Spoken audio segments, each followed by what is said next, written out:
Mga ka-DDS, isigaw natin, ipag-pray natin ang ating Tatay Digong saan man sulok ng mundo. Milyon-milyon, libo-libong tao ang nagmamahal kay Tatay Digong.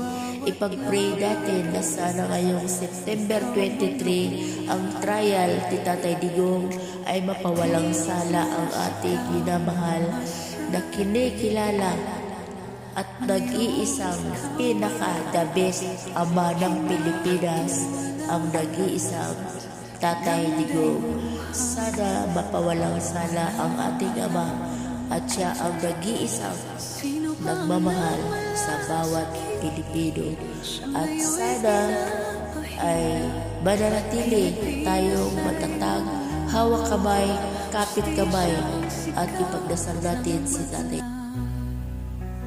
Tatay Digong, hindi ka nag-iisa.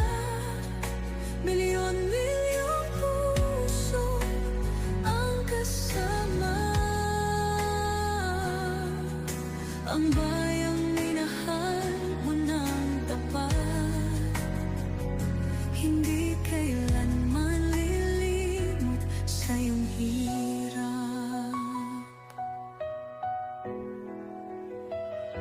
Ilang taon mong isinakripisyo, kapayapaan, kaunlaran para sa